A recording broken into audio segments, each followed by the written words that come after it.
everyone, and welcome to Beginnings, the show that asks, where do creative people come from?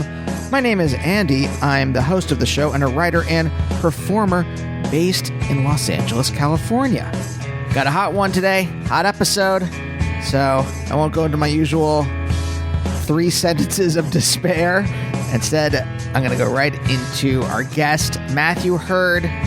By the way, if this is your first episode, here in the intro, I just say hello, and then I check in with everyone, see how you're doing, and then I check in with myself, and usually inside is some kind of anxiety. So, just to explain what the 3 sentences of despair that I was alluding to are, and it was not a weird reference to 1984 or something like that. Anyway, Matthew Hurd. If you don't know who Matthew is, let me read you his bio right now. Originally from Glasgow, Matthew Hurd is a Scottish songwriter, composer, and saxophonist living in East London. He's the musician in residence at Habs Boys School and co-directs the Habs Jazz Summer School and plays in a number of different groups. One of these is his band Seafarers, which he formed in 2013 while studying saxophone at the Royal Academy of Music. Their debut album, Orlando, was released in November 2020 to widespread acclaim, and their second album, 2, is out now, as in today, the day this is released, and then forever after. And I have to say, it is fantastic. And in fact, this is one of the many reasons I love doing this show, because Matthew's publicist sent me this album. I'd never heard of them before. And she was like, oh, you should check this out. And not only is the album wonderful, but then talking to Matthew, he's wonderful himself. And we get all into growing up in Glasgow, and, well, I won't spoil too much of it, but a lot of it is to do with trying to fit into what Matthew called playground society, which I thought was a very funny turn of phrase. So yeah, I hope you enjoy this one. And if you do and you want to check out other episodes of the show, you can do that wherever you get your podcast from. What I like to do here in the beginning of the show is a little recommended if you like Matthew, if you like Seafarers, and you like my talk with Matthew. Maybe you will like my interviews with other people. Let's go with musicians first. John Linnell was just on from They Might Be Giants for the 12th anniversary last week. John Vanderslice, Indigo D'Souza, Mary Timony. Those are all fairly recent. What about people from the UK? Matthew Scottish. What about other interviews? You're like, oh, Andy does very well talking to people across the pond. Maybe, well, you'll like my talk with Robert Popper, wonderful comedian and actor, or Arthur Matthews, wonderful writer, co-creator of Toast of London and Toast of Tinseltown, which was just on. But you know what? I have done hundreds of interviews over the last 12 years with artists and musicians and comedians and actors and authors and TV writers and many more. So there's a little something for everyone. And if you're like, hey, I want to subscribe to this, we're syndicated pretty much everywhere. And you can find me on Twitter and Instagram at Andy Beckerman. Twitter for very stupid jokes, and Instagram for pictures of my pets and my wife. So that's how that split works there. Coming up very soon, I got some great episodes. I think next week is going to be Martha Wells, who's a brilliant science fiction writer. She just won a Hugo Award at the end of last year, and her series, The Murderbot Diaries, are just wonderful. Julie Doering coming up. Nels Klein, Guitars for Wilco, coming up, so stay tuned for those. But for now, let's talk to Matthew.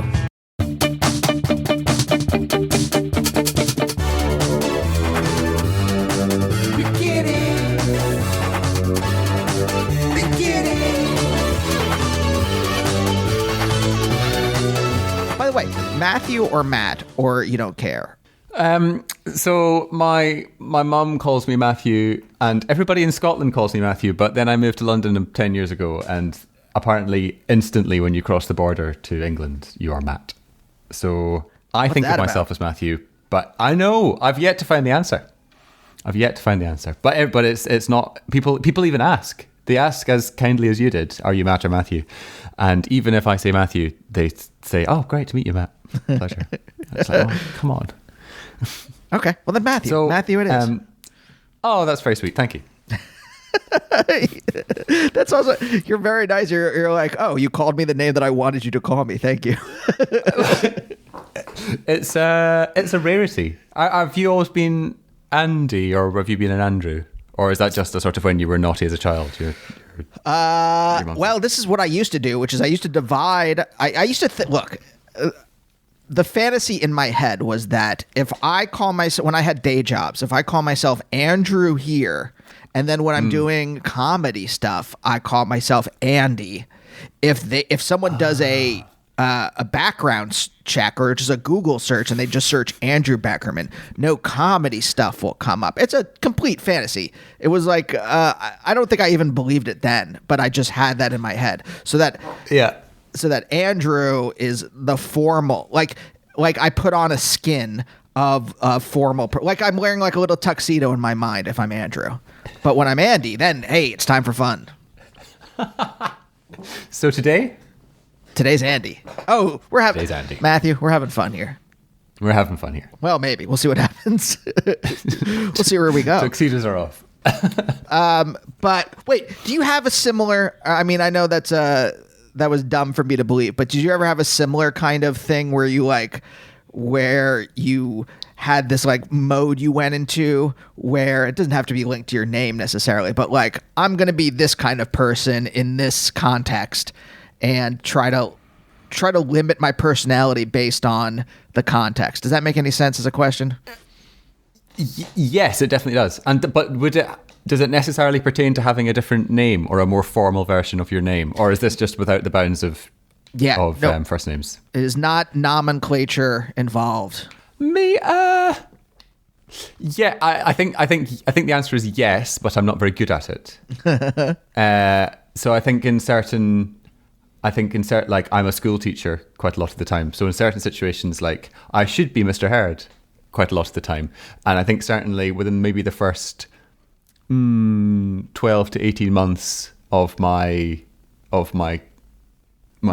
beginning of my career as a school teacher, I tried to inhabit the realm of Mr. Herd, and I'm now been doing that for sort of 7 years, and Mr. Herd never really got started. So I find it quite hard. I find it quite hard to. I think it's a lovely idea and a very practical idea that will have probably saved me many hours of trauma and grief, but it's. I just don't have. I don't have the willpower or the resilience or I can't check myself often enough to stop the natural me bits sort of just seeping out. Yeah. I've tried before. I've tried repressing. It always comes out. Not that I'm like a real Freudian or anything like that, but I do think about our existential lives in terms of energy a lot of times. And when you are repressing something, whatever, that energy is still going to come out, and it's going to come out in weird ways. So I figured at some point, I mean, through therapy and lots of other things, right, that might as well be myself and then figure out how to live in the world in that way, as opposed to constantly repressing things and then acting weird. I think so. I'm a very firm believer in trying to make the world work for you, as opposed to you finding your space or feeling that you have to adjust or mold your personality into something that fits more digestibly or obviously within society. I think that just leads to, in my personal experience anyway, that leads to bad times.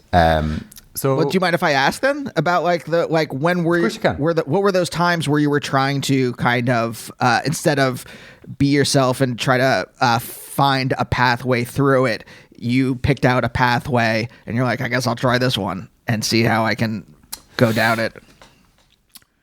I think it happens again. I think it sort of happens again and again.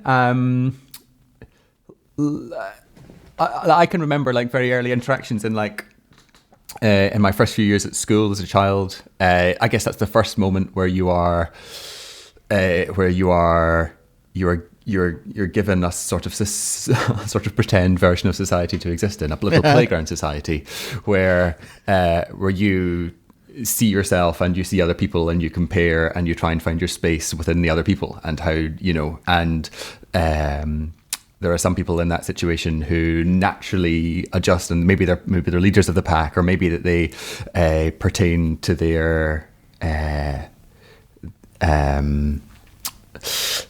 physicality, or just who they are, or their gender, in a way that is very obvious. Like you get people who are really good at like, I don't know, in this country, rugby anyway. Mm-hmm. Men who are good at rugby, and they're like, and perhaps I'm being very stereotypical here, but perhaps they're more natural alpha sort of leaders of the pack. And then you have the whole sort of spectrum, but then there's all this middle stuff that I find quite fascinating and kind of but it's all nuanced and it's quite difficult. There's all these sort of grey bits that other people fit into, and I certainly remember early on finding that quite hard, because I wasn't, I certainly wasn't a very very manly or boyish in the typical sense, but then I certainly didn't feel like fighting. That also didn't feel natural to me, fighting that. And I guess like a lot of my life sort of from then on has kind of been trying to find a way to not lose who I am, and try and just make the playground work for me. The playground just gets bigger and bigger and bigger. It changes into an office or a classroom or a recording studio or a gig, like a live situation or whatever. But I feel like I'm always trying to make the playground kind of fit me, as opposed to me fit the playground, because I find that quite difficult. Yeah. Okay. So it's not easy. No, it's not. And I think early on in my life, at least, that I didn't repress, but I just was like quieter. And then like sometimes I would just be myself in public in the playground society. I would be myself and I would just get like stares, and myself, by the way, is not that weird. It's like I would just like say a strange joke or something, right? And or like reference something that other people didn't really understand. And instead of someone asking me, what are you talking about? Or what do you mean? Or what, blah, blah, blah. They would instead just give me a strange look, or like, oh, Andy, he's so weird. And so I think early on in my life, I definitely kind of like muted all of that stuff. So it wasn't it wasn't repression so much as just not being obviously strange in public, if that makes any sense at all.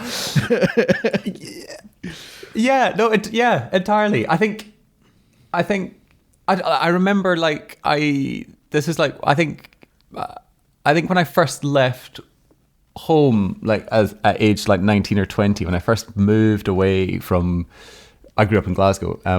When I first moved to London, which is where I now live, I came here to study. I remember finding it quite hard to fit in, or just you're in a new environment, so you're naturally a little bit more timid than you would be perhaps in your hometown where you spent the past 20 years of your life. And I remember going home for Christmas, and a very good friend of mine saying, "Oh my God, Matthew, are you like this in London? Is this how you act?" Because and I was like, "Oh." He wasn't being critical. It was with a certain fondness. I hope, but or I certainly remember. But that was, I think, the first time that made me think. Oh yeah, no, I am. Yeah, no, I'm not like that in London. No, I'm quiet and I stand at the back of bars and I say, "Hey, hello, yeah, yes, nice to meet you. My name is Matthew. How are you doing? Oh, you played very well tonight." I'm a slightly more sort of shy and yes, sir, please, sir, 3 bags full, sir, kind of person. As opposed, like always pandering to the other, as opposed to feeling, I suppose, comfortable and assured within my genuine character or my actual self. And then I think that took a long, long time to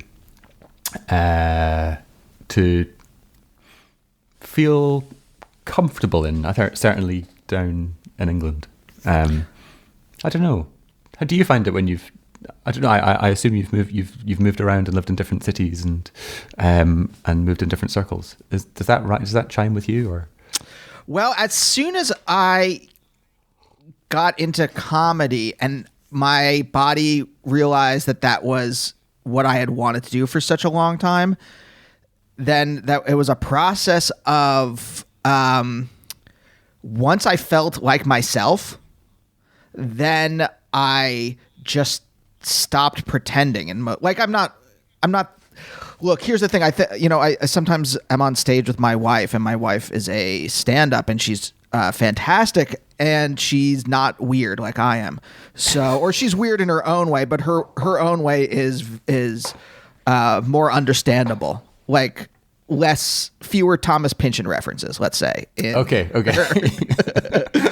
So if we're doing something together, I don't repress, but I do have a filter in my head where I'm like, if my brain naturally like makes a reference to Gravity's Rainbow, instead my brain does a little transformation and then Ariana Grande pops out of my mouth or whatever, right? You know, it does a little bit of, I do a little bit of topography mapping in my brain, and it does make me a little slower doing that. I know there's definitely a little bit of like the processing power in my brain gets involved in translating as opposed to just being, if that makes sense. But outside of like and even in those contexts though, I'm still myself. So I think it was once that I kind of like existentially settled is what I keep saying, then it was okay. But I am curious, I want to go back to Glasgow, but like, what was it about London where you muted yourself? That's kind of a hard. That's an interesting question. I'm not sure because it shouldn't really be that way. I guess there was. I guess I was young enough that there was still an inherent desire to fit in and a naivety about what that could mean. I thought perhaps if I was more neutral, I would be less perhaps like offensive to people, or people would like me more because I was this little vanilla, opinionless stick man. Uh-huh. I get that. And I think it was only through meeting lots of other little opinionless stick men who came to London in the years after I joined that I realised how obnoxious that was. And all I was really desperate for were for people to come to, were like all the most interesting meetings and all the most interesting people that I came across were people who had opinions, for better or worse. People who had seen something, or listened to something, or gone to the theatre, or had relationships, and they had come away from those with opinions, and they'd maybe with a sense of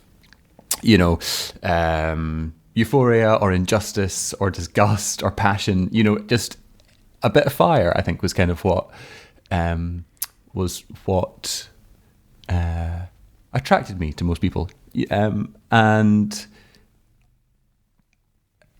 then I sort of realised that stickmen there was no room like opinions. I think I was scared of opinions. I thought opinions were maybe were things that repelled people, but in fact I think opinions, even if you don't agree with them, are things that attract people, and that's what fuels good conversation, and it fuels good discourse, and it fuels good art and good music as well, and good writing. It's and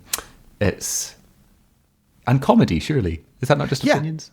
Yeah, well, I was afraid when I was younger. I was afraid of my opinions differing from the crowds because I didn't want to be singled out. I didn't want to have to defend myself, I guess. I think that's maybe the deeper thing, is that I just wanted to be me and be left alone being me. And again, me is like whatever, liking weird art or, liking I'm desperate for a good example outside of saying Thomas Pynchon, but like something like that. 70s postmodern fiction, and just like I don't want I don't want someone to like be like weirded out by me liking John Barth or whatever, right? And being like, who the fuck is that? I don't want to have to defend that. I don't want to have to defend my opinions about it. Let's say I'm talking to someone else who also likes John Barth, but they're like, the Sotweed Factor sucked, and I don't have to defend my opinion liking that. And I kind of just want to be left from most people, except for like my very good friends who I can have these disagreements with. For most people, I just don't want to have a confrontation with over something meaningless or even something meaningful. I don't want to have a confrontation over. I guess that's maybe at the core of this, which is like, leave me alone. yeah, definitely. Yeah. And there's this lovely thing that like that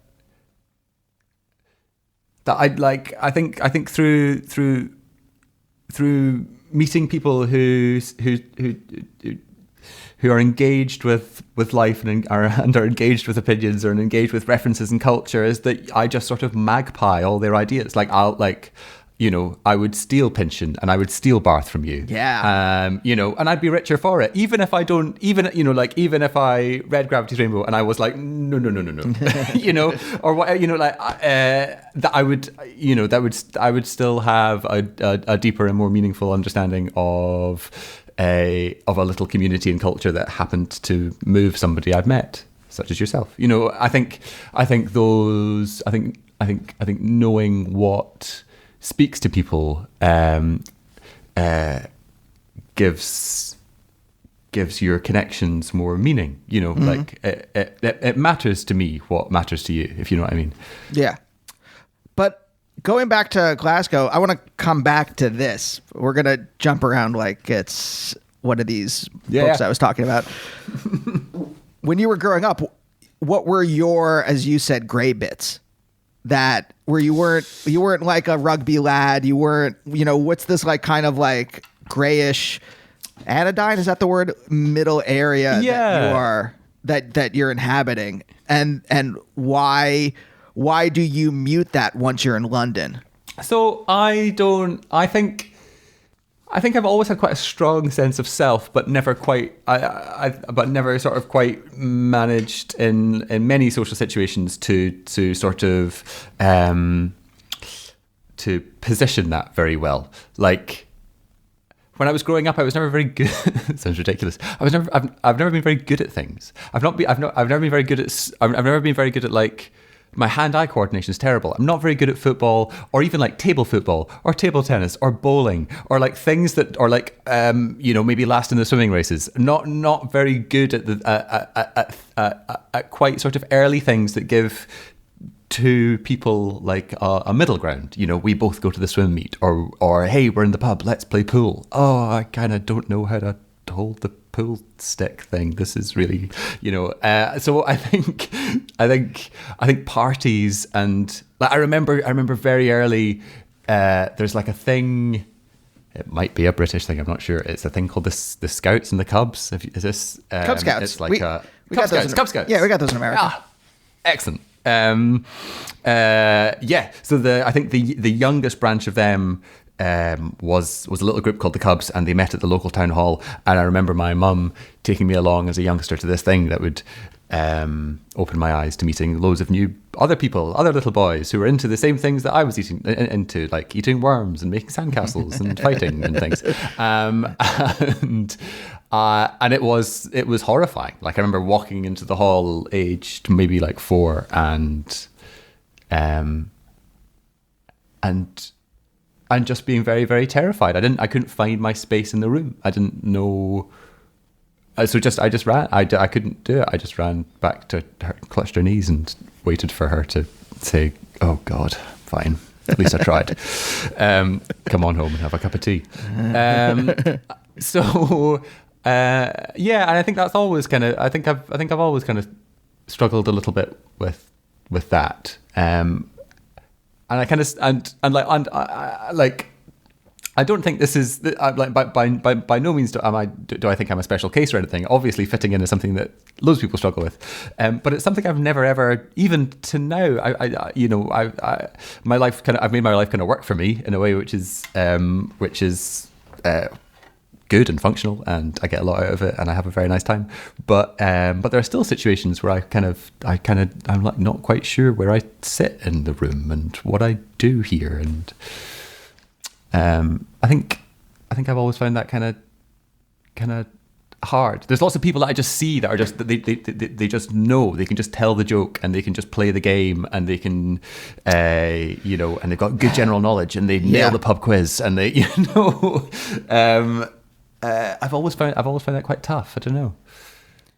Yeah, I think it's playing I like the metaphor, playing the game, right? I think that's the thing where I felt like I didn't know the rules. Like I wasn't paying attention when people were learning the rules of the game, and I was off in my own little world when that was happening. And then I get there and I'm like, wait, what do you do at the 50-yard line or whatever, right? And I'm like lost because I was like pretending to be a wizard in my head or something like that.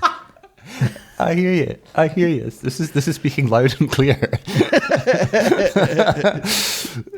But then, so like for you, like the skin of a stick man was you put that on because you're like, well, if I pretend to be a stick man, maybe I'll know the rules, or maybe like I can fake the rules in this stick man role.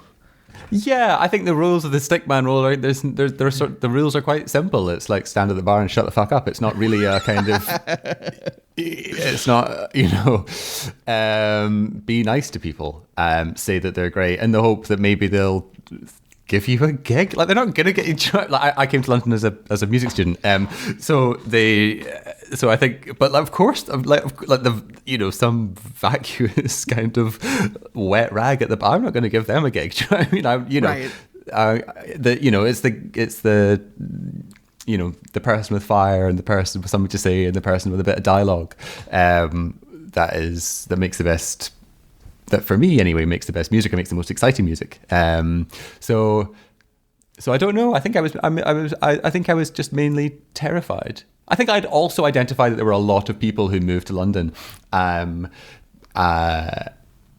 because that's where the yellow brick road leads in the UK anyway. Right. And I've heard it's the New York of the UK.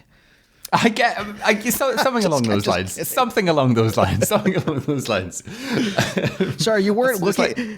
I said that you had to see me to see the irony, and I realized you weren't looking at me as I said that. I'm like, I better. I missed it. It's like New York with tea, and I think a lot of people then, I'd also realised that a lot of peers kind of moved here with like a serious hustle on the go, and they were going to be the loudest person in the room, and they were going to be the most rambunctious and get all the gigs and whatnot. And I was really terrified of that because that felt really, really, really, really icky. Yeah. So.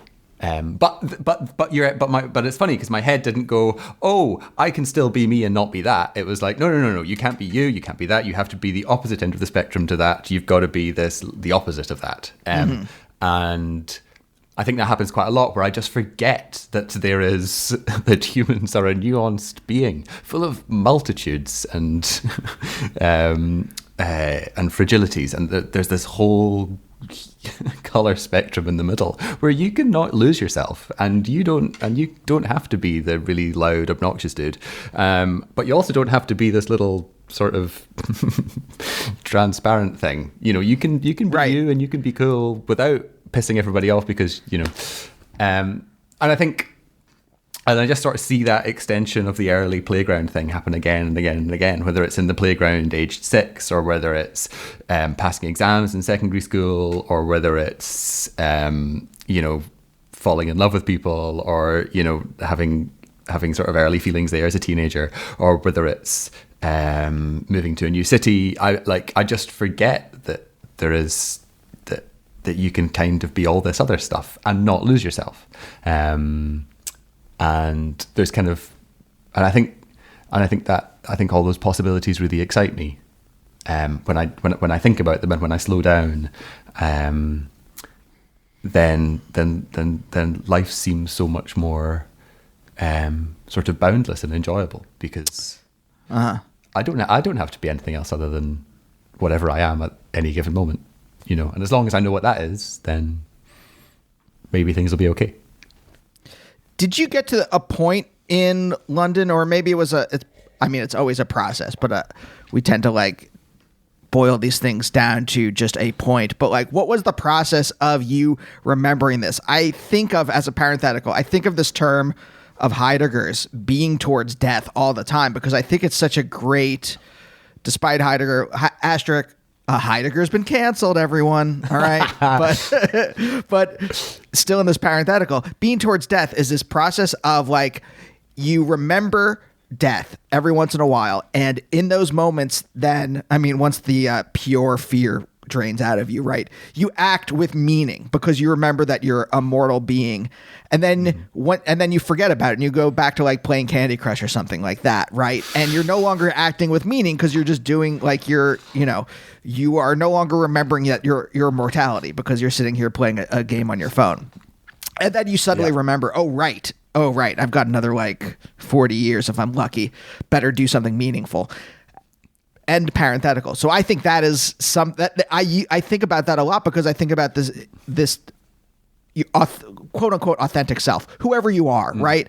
Sometimes you remember it and then you act in accordance, and it may not even be a conscious kind of thing, but it just is like you just settle into yourself in a moment and you are you, capital Y-O-U, right? And it's a process like that. And then you forget you and you turn back into a stick man or a shadow man or whatever, right? And then you're like, oh, wait, this is me and I can be a gray bit in the playground, right? So all of that being the preface to asking about this process in London of you becoming capital Y-O-U in London. Like, what was the process of remembering, of being towards yourself, I guess, in this, if I'm using that vocabulary?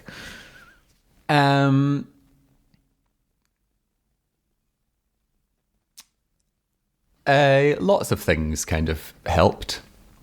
And it's ongoing. I think there's this weird thing when you go to after I left music college, there's this really weird sort of 6 to 8 years sort of real life trauma therapy that you go through which is where the actual learning happens. Music college has this really weird and sort of quite impractical way of just throwing loads of bits of information and shit at you and just seeing what sticks. So you kind of exist in this like very nerdy kind of like airfix thing where you get very obsessed over a particularly, like for me it was jazz, a particular tiny corner of music or the arts, and you burrow and you burrow and you burrow and you burrow until it means nothing to anyone, and it only means something to you and your weird nerd group who really care that you played a certain note on a certain chord at a certain time. When in actual fact, like, that's not why people go to gigs or why they cry at movies. Like, that's not what affects people. It's kind of just got so nerdy that it eats itself. And then at your peak nerdiness, they graduate you and turf you out into the world, and you're so not ready for that because you've kind of just been stripped of all your humanity and you're just left as this little kind of panicked, anxious, stressed out, over-practiced, terrified creature. And all of a sudden there's a council tax bill on your doorstep and you have no gigs and no real reason and no job. Hey, you got to make money. London is expensive. So thus begins the real learning, post-degree, postgraduate learning of real life, where you have to be like, oh, well, I'm a musician, or am I a musician? Do I still want to do this? And if the answer is yes, and you can make it work, then you go on to the next step. And if the answer is no, then maybe you just recalibrate and you do something else. But you still always play because the reason that we get into playing music is because we always love it. So over what appears to be sort of around 8 years, you kind of figure out a way of existing that takes care of your emotions and what this government and the state needs from you financially, and how to pay your rent and how to feed people and how to cook and whatnot. And then sort of 8 years later, maybe you can kind of figure things out. So I think that process is really brutal. And I think I learned a lot from that. I learned a lot from working with an incredibly empathetic and able therapist. I spent and I guess just from knowing people and caring about people and meeting people and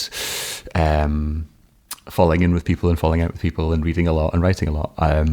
Those are kind of the things that kind of validate and reinforce and keep me kind of assured that, you know, I can be this, I can be who I am, and it's okay, you know. Did your work change through this process? Like, did it, I don't want to say get better, because I don't want to assign any kind of adjective like that to it, but like, well, maybe just the question, how did your work change through this process? My musical output. Yeah. It changed. Yeah, it changed. I think it changed quite a lot. I think I've always had a certain way that I play and I write. I've always had quite a. I've always had. I'm a really bad mimic, so I can't really do, and you know, there's lots of very talented people I knew at college who could do like impressions of famous people and write tunes in certain ways. So I'm really suck at that. So, which I think is I think ultimately is a blessing. It's a curse because I'm not that fun at parties when people are like, oh, do that impression, and I can't, and I just tell them to leave me alone. But when you say impression, do you mean with a saxophone, like?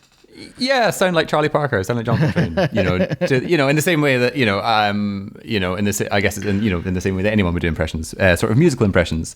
I've always found that quite tricky, and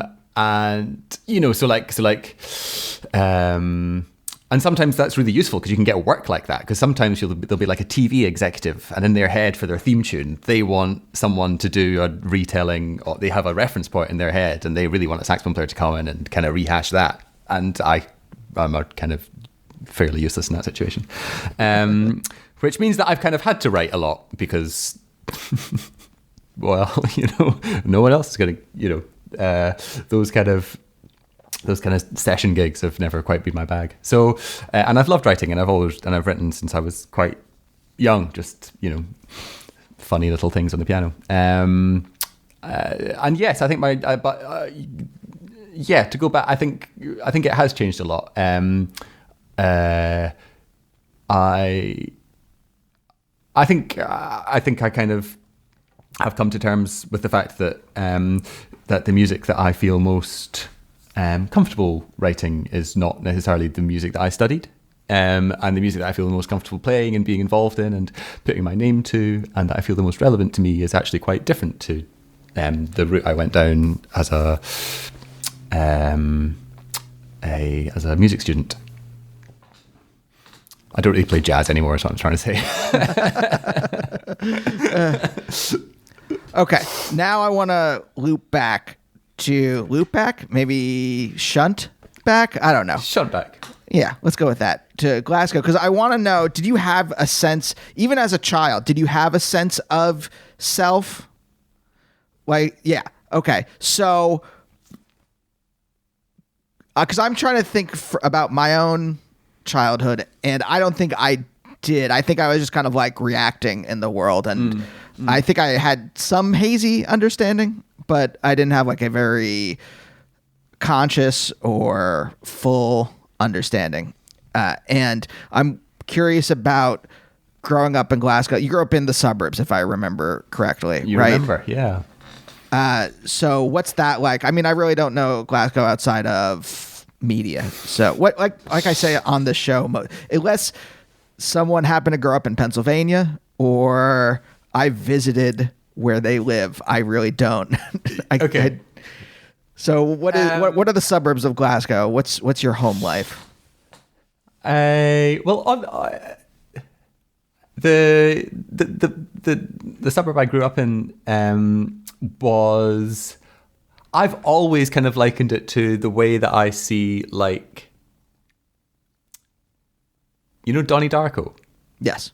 The movie. Like, those streets. Picket fences, double garages, nice paved driveways, detached houses, housewives, people who work in the town. And it's a lovely place to grow up. It's a very nice place to grow up. It's very warm. It's very pretty. Most importantly, it's very comfortable. And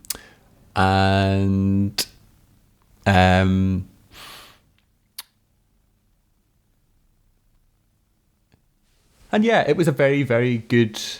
It was very. I think it was a good place to be a teenager. I was very well supported, and there was like a good, just council run state school around the corner from me where I went, and I was very happy there. I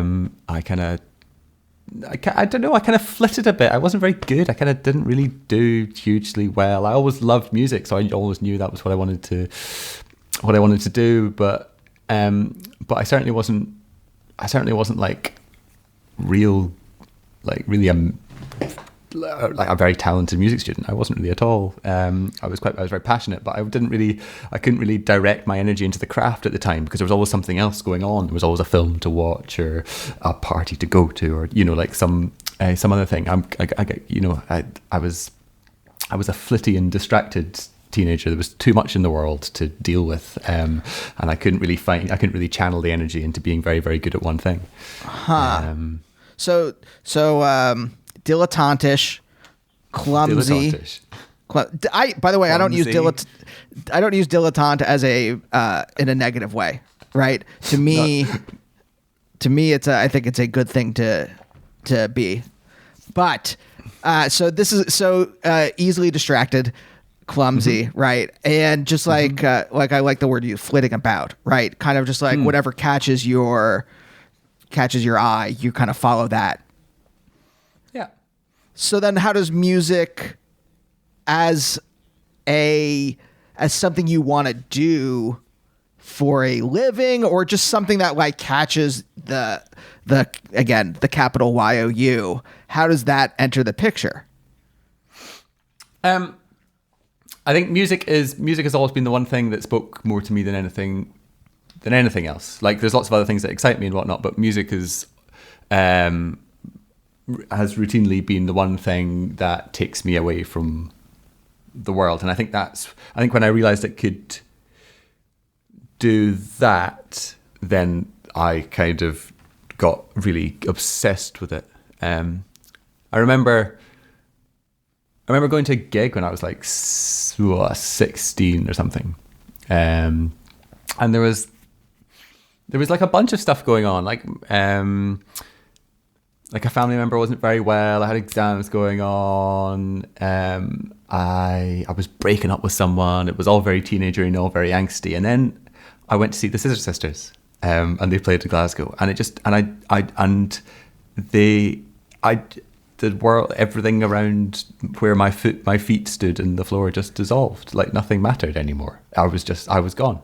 And then the gig finished, and then gradually you kind of haze back into reality. And the next day I woke up and I was, still in the middle of a very angsty relationship, and I still had exams that I was going to fail, and I still hadn't done my homework. And but for that,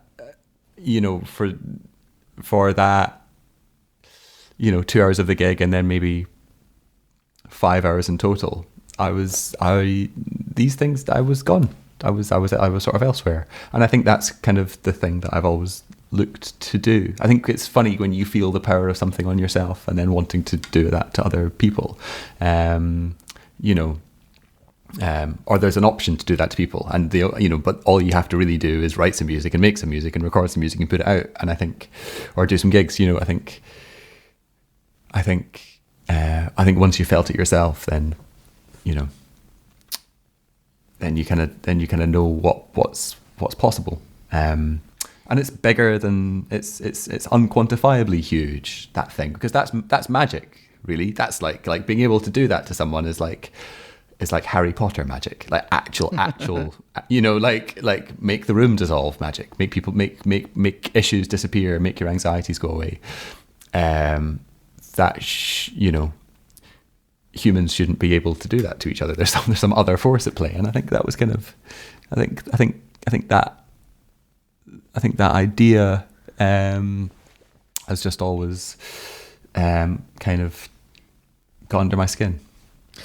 Okay, but as someone who was kind of flitty, how did you get the confidence then to go in that direction? So I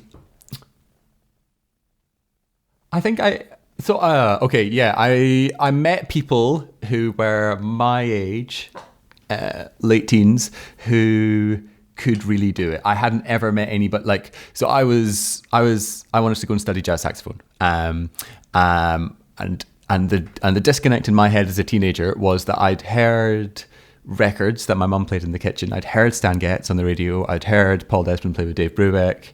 I'd heard Sonny Rollins. I'd heard John Coltrane. But they were just like, it was like watching a black and white movie. It was like, this is charming, but like, this doesn't exist. It's like 2006 and this doesn't happen in my life. This is really old. And the idea that you could do that like now, and I could do that in my little suburban home in Glasgow, I don't think that had really even crossed my mind until I heard somebody a year older than me play a concert in Glasgow that I went to see at the Jazz Festival, and it was like, oh, they sound just like the radio, and I think it's one thing having a teacher who's like, I don't know, 20 years older than you do it, and then it's a whole other thing having somebody who's like your age do it, and that's a big kind of like, again, I just hadn't thought it was an option. I just didn't think people my age could do that, right? And then you're like, oh my god, okay, well I'll just do what he does, and then I'll just, so then you get really scared and practice really hard. And then you end up meeting loads of other people, and there's this whole community of people who want to do the same thing, dotted all across the country. And that was an amazing thing to be a part of. It escalated quite quickly when because I got into it kind of late. I got into playing jazz at the end of my school years, and then it just sort of began to unravel. And I put in a lot of practice. I went to an awful lot of gigs. I got very, very immersed in the scene. I met heaps of new people. I then left school, so I didn't have the stresses of that to contend with, and I went and studied, and I moved here, and things started moving quite rapidly when down the jazz musician thing when I was in my late teens and early 20s. Mm-hmm. The thing that I'm thinking of is that a lot of people feel that same kind of intangible mystery that you felt, right? But a lot of people don't pursue it or don't want to make it themselves, right? And I'm kind of wondering about what were the things in your, not just like, oh, I saw a person do it, so I can do it, but like what are, what around you, what from your parents, I mean this in a deeper kind of like existential way, what are those things where you're like in your life, I want to try to capture this intangible mystery. I want to somehow be able to, this is the dumb metaphor, tame it. But like, do you know what I mean? Produce it. In my mind, I'm imagining someone like creating an energy sphere in their hands. Like, I don't know, like it's Street Fighter or something, and they're going to shoot it. But, that kind of thing, right? I don't know. Things have always been quite vivid to me. Like I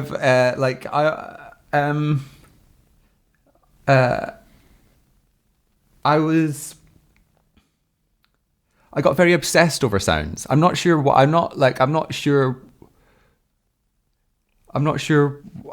They made me. They sort of made me.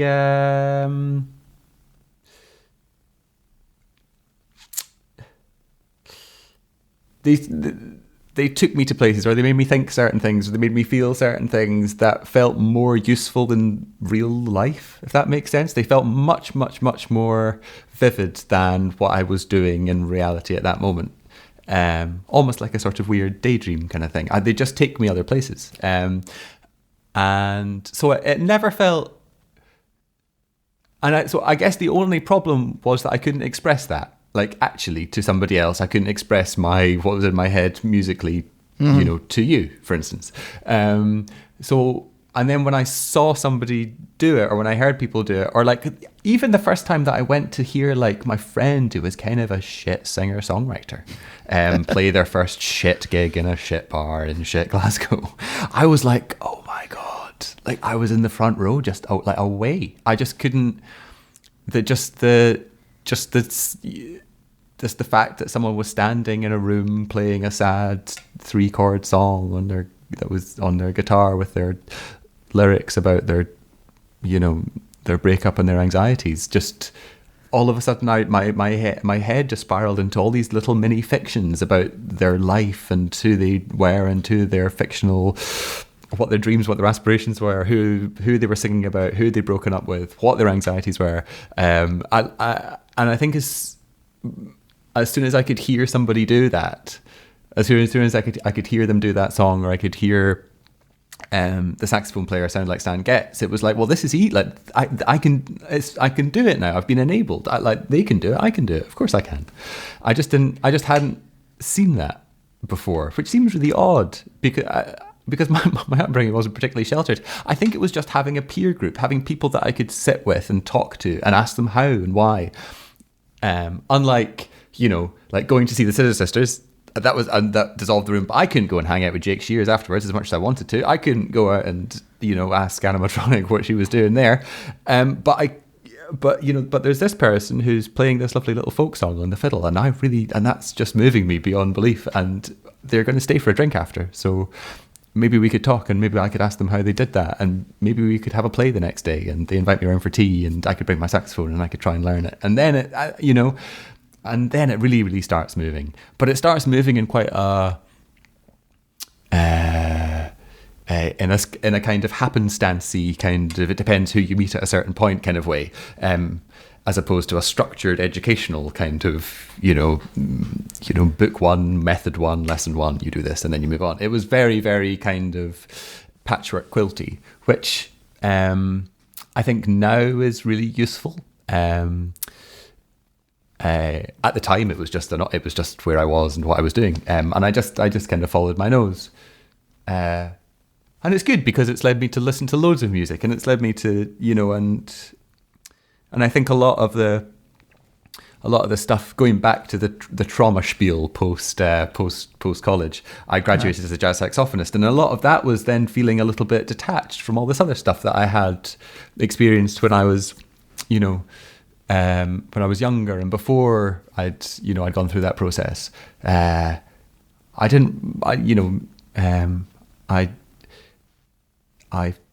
felt like all of a sudden, like I'd been shunted in I'd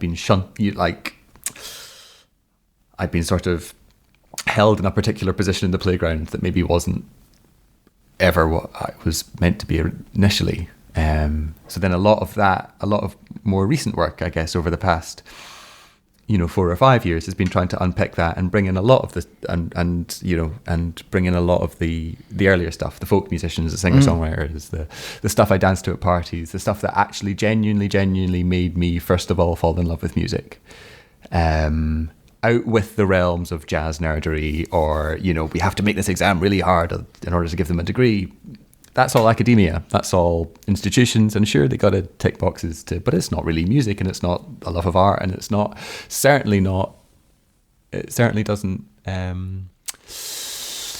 speak to who you are or the music that you want to make. Going back to the idea of a you with a capital Y.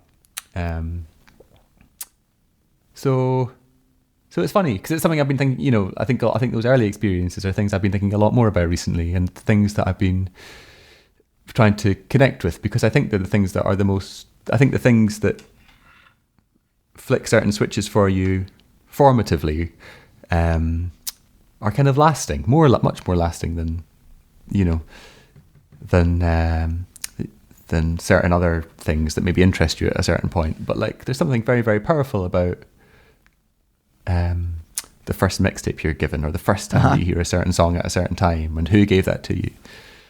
Like, I came across, I was up at my parents' house in October. I went back up for a couple of nights, and ended up sifting through a bunch of drawers and seeing some, and like, my room at home is like, it's just not been touched. It's not been turned into a gym or a study or whatever. It has the Arcade Fire poster on the wall, and and gig tickets and stuff, and the drawers haven't been gone through. So I found yearbooks, and I found signed shirts and letters and diaries, and it was cripplingly painful and really wonderful.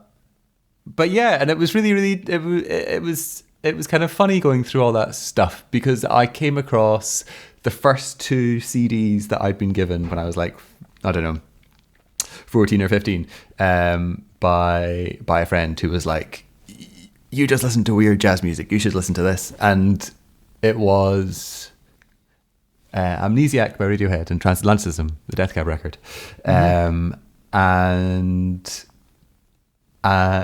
And it's funny because I remember putting them on for the first time, and I remember what they did, and they're still 2 albums that, more than many others, just chime really clear for me. They sort of speak volumes in a way, and I know, because like, obviously there's a sentimentality to the first thing you're given as a teenager, but like, I was really heartened to go back home and to sift through old drawers, not with a sort of whimsical, oh, wasn't he a stupid young thing listening to that shit, but like with a very genuine, like, oh no, this is the music that speaks to you. This is the music that puts me in a certain place. Because I feel like I've changed a lot since those years, but I don't really feel like I've outgrown them.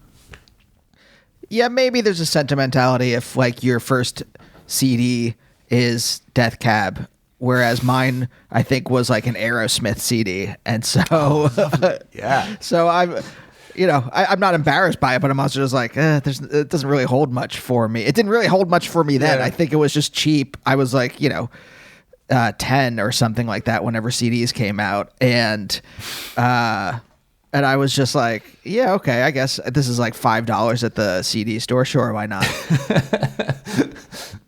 But the thing that I'm trying to push towards, I think, in listening to you talk about this stuff, is like, it seems like you said you followed your nose. For me, that's more of like, I locate that feeling in my stomach. So I say like, follow my gut a lot, because that's really where it's abdomen-y.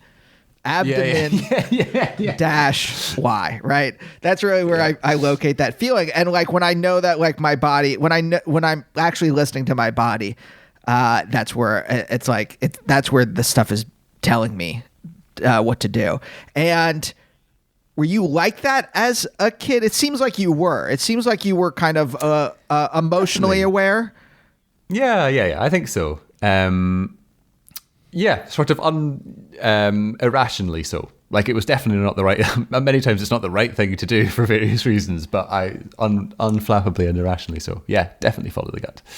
Well, what do you mean by irrationally so? Like, what was it that you were like? You just followed your emotions without thinking stuff through? Yeah, quite a lot. I failed some exams because I couldn't be fucked studying for them. Because that's not what I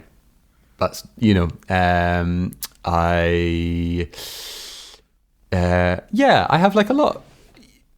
Yeah, I have regrets that surround it, but I wouldn't trade them for being anything other than instinctive, which I guess this is what this is, right? Following your nose or your gut or whatever. It's a sense of instinct and a sense of well, I mean, what do you mean something? Like, when you say regrets, is there anything you're comfortable talking about? Like, what? Because I find that stuff to be kind of powerful. Like, I think about my regrets and I'm like, oh, the feeling of regret is so bad that I always like run away. And I think I've like directed my life in a certain way of pushing against the feeling of regret and only doing things. And I think it's led to a good way. It's led to a good path where I'm like, well, I'm going to just do stuff that won't lead me to regret it. Regret. Yeah, I think regret's really hard. Yes, amongst the most painful. And yeah, I think I did do things that I regretted.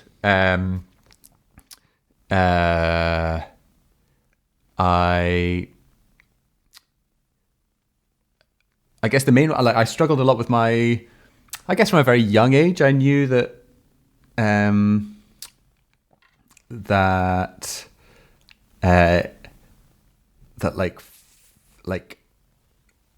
that I found dating and relationships and fancying people. I found that really, really hard. I didn't really understand it, and it felt kind of icky to. And when I'm saying this, I'm talking like the very, very first formative steps when you're like 7 and 8, and people go to like the Halloween disco together. It's not like an actual burgeoning sexual relationship. It's just a sort of let's hold hands and dance. So I think I ran away from that for a very long time, and ran away from my sexuality, and didn't deal with that until I was like 23, 24, when it was something that I'd known since I was 12, you know.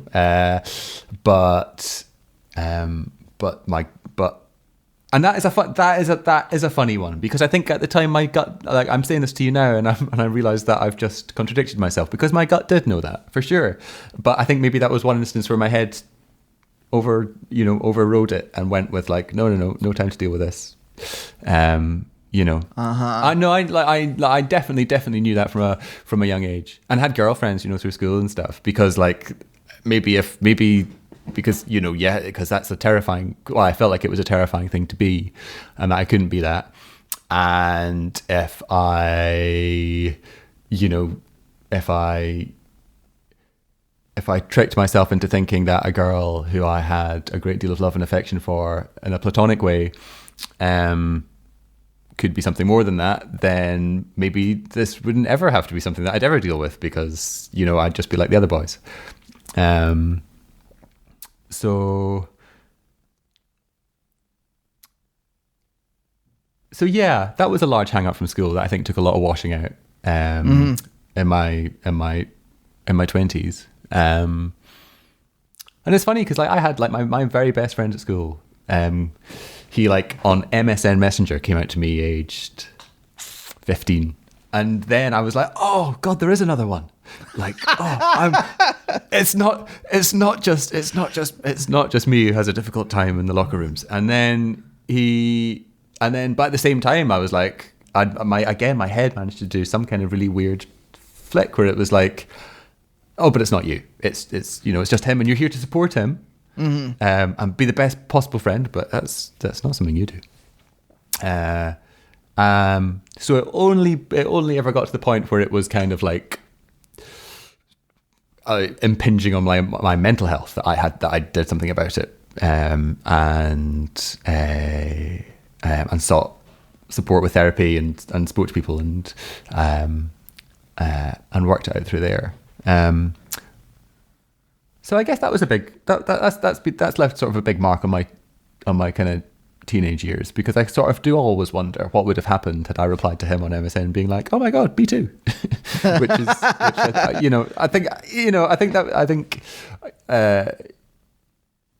probably waste a lot of time thinking like, what if things had played out differently? But like, I think of all of them, that would be one instance that I'd be fascinated. The UK, I mean, how old are you?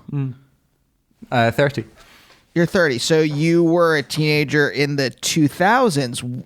Was it not friendly? Like, in my mind, like, this is the thing. When I talk to everyone younger than me, I'm just like, well, obviously, like, when I grew up in the 80s, everything was, like, super homophobic. And then it got, and, like, every kind of phobic you can get. And then it got better, obviously, right after that. And everyone I talked to is like, no, like, literally, I think, like, to a person, everyone is just like, no, it was still as kind of, like, suffocating as it was when you were...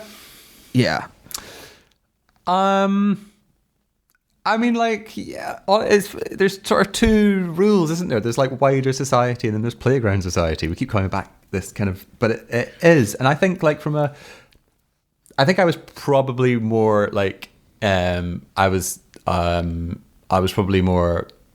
probably wore it more, but as a young person, but so then got called gay a lot in the corridors as an insult.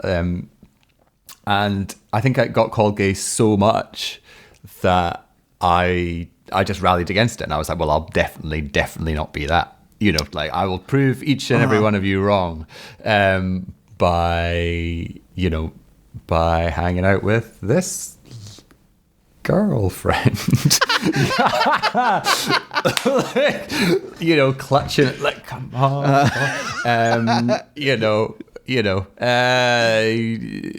So I think,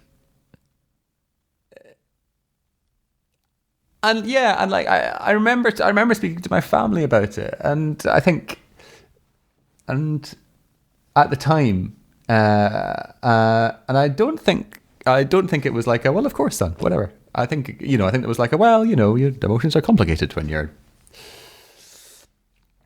when you're a teenager, so let's see what happens. So I think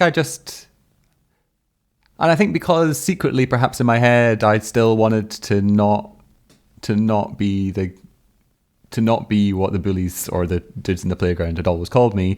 I think when I heard that from home, I was like, oh, well, okay, there's still hope. Maybe you are just a bit fucked up when you're a teenager and your hormones are all over the place, which I guess they are. But hey, when you're gay, it's, I knew. I thought, okay, fine, maybe I'm not. I'll give it a couple of years. And then I distracted myself with getting really obsessed about music. And it's only been recently that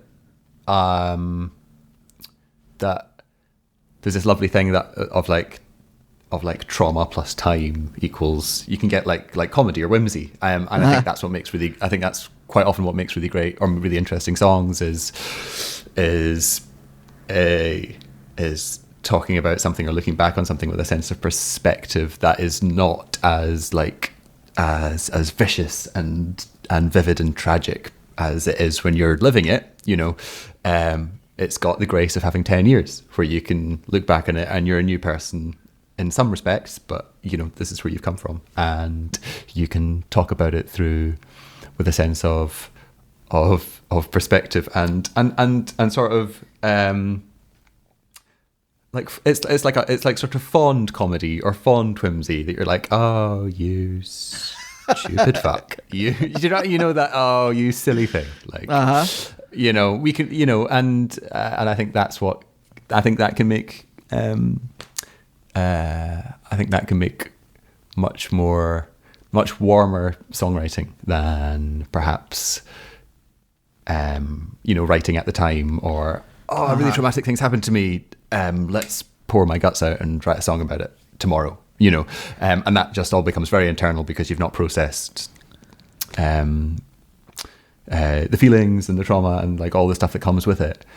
You just got to wait for a few years, and so I feel with like writing that I'm always kind of playing like a 10 to 15 year catch up with like, Yeah.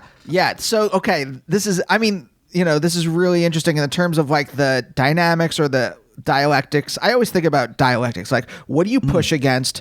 Not only what do you push against, but what is beckoning you? What is pulling you toward? What is attracting you towards it? How do you bounce between those? And it's never like a binary pole like that, right? It's always like a bunch of different things that you're kind of bouncing between. Right? Like, I think of do you ever see that spiral line art or like the thread, you either like a spirograph is one way of doing it, or I remember I made a yarn art. So you put a bunch of you hammer in a bunch of nails, and then you put the thread between it. Oh, yeah, between all the nails, right? So that's the vision I have. It's always with me, my brain always manufactures visual metaphors. So that's just what pops into my head when I think about it. But that's the way that I envision human beings, right? Like if you're a simple person, maybe it's just like two nails and you're bouncing around between the two nails. And if you're more complex like you are, right, there's a bunch of different nails and you're kind of bouncing. So, okay, that's the preface of this metaphor. Metaphor explained. Now, and then of course there's the added dimension of time. So the number of nails change over time, and they change position over time. And so it's a very complex kind of a visual of a very complex kind of diagram that's in my head that on this show I boiled down to very easy kind of armchair psychology type stuff. But I do think all that, again, preface to saying, like, I think this journey is very interesting in that, like, what were you bouncing, what were you pushing against, what were you how does music kind of, like, again, like you said, you were when you were at that Scissor Sister show, right, everything just kind of disappeared for a moment. And I think that the powerful how powerful that feeling was for you must have been like, oh, I can kind of like I can dissolve into the world in some way. Right. And I'm adding, obviously, like, I'm adding a lot of meaning to stuff that's we've just talked about for an hour. So, you know, there might be a lot of other things going on in this, but like, and then chasing that. And then finally kind of like when you're 23 or 24, right, and emerging back into the world after this, after your experience at music school and getting into therapy and all this kind of stuff, all of that stuff coalescing into capital YOU, right, in some way. Does that make sense? And then and then emerging almost into the world as the person who makes the music that sorry, I'm trying to like put this together as I'm talking, but like your music really emotionally affects me. I really like I was gonna say enjoy it, but that's such a like slack word for what I really mean. But like, you know, it's in my head. How's that, right? I know when I like something when it's just like going around in my brain. So it seems like all of this whole process, then you are able to, as you go through this whole thing and become that capital YU, that allows you then to make this kind of affecting music. Does that make sense at all? I know that was like a really long, rambling metaphor, but no, for sure, I love it. The yarn art thing is, I love that. Yeah. It's funny. I think I've only sort of experienced one of these things in one of these kind of, or maybe I haven't, or maybe I'm in the middle of one now and I don't know it. But like, I feel like I can kind of look back now and I can see child to teenager to music student to moving city to independence to job in school to writing songs to me talking to you now. You know, like I can kind of I don't know, like I can kind of map that weird thing out. And there's this funny dip that happens between like teenager to post music school, seeking answers through therapy, which gets triggered from like being upset, right? Like things weren't all that. I wasn't that happy when I left, you know, college. I couldn't make sense of the world, and the dip that happens sort of between late teens to mid 20s, I sort of just feel like I sort of went underground. That there's this weird kind of like, I forget this is radio, so I am doing a thing. I'm doing a visual. Matthew he's tracing his finger across the screen, then it dips down like a half moon and then back to the horizon. Thank you, Andy. That was lovely. Yeah, exactly. Like a little dimple in the middle of a thing. And I think from my sort of vantage point as a 30-year-old now looking back, I can recognize that. I can see how I got there. I can see what happened as a teenager. I can see also and I can see all the early synapses flicking in terms of sexuality, in terms of what attracted me musically, in terms of what attracted me to characters and people and relationships. And I can see them kind of just all being squashed and suppressed into this slightly weird kind of a sort of music college period, which I needed. Not in terms of emotional support, perhaps, but certainly in terms of use and craft. Like, I got better at being a musician, and I met lots of great people who are still incredibly close friends. But I think I think it was a very, very good distraction from understanding what I might be, and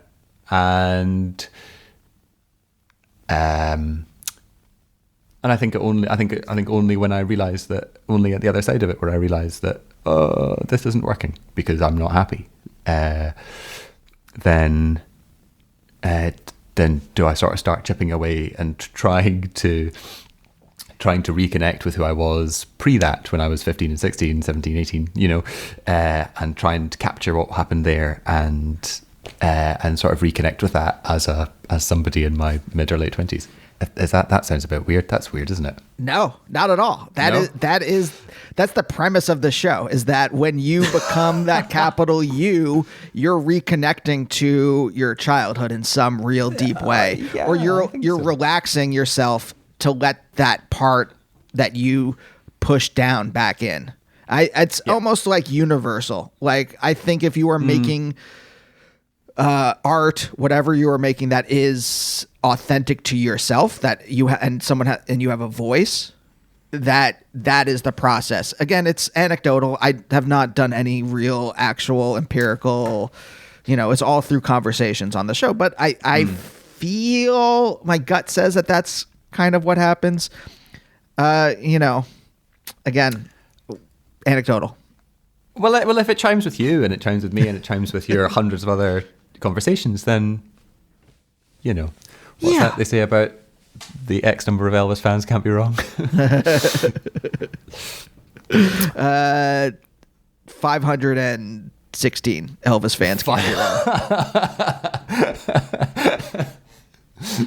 We'll go with that. Matthew, this has been just absolutely lovely. Oh, it's been great. It's been absolutely marvelous. Yeah, thank you so much for joining me. Oh, thank you so much for having me. It's been very cathartic. Childhood, and then how I guess how it all kind of unravels and pans out, and yeah, it's funny. It's a funny age, sort of very formative. So it's interesting to think about it and talk to you about it. Yeah, it's all downhill, literally. Like, the other visual metaphor is you're bored, you've come out, and then you just got to figure out how to ski. That's it. Yeah.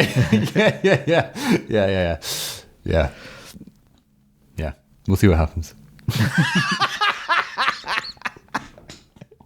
That's about all you can say, right? Totally. Yeah. The first sort of 10, 12, 15 years, they were kind of fun. And then it's just kind of like, well, where's this going? Try and make hay while the sun shines and all that. And we'll see you next time. Bye. Bye, oh, bye, oh, bye, oh, bye, oh, bye, oh, bye, oh, bye.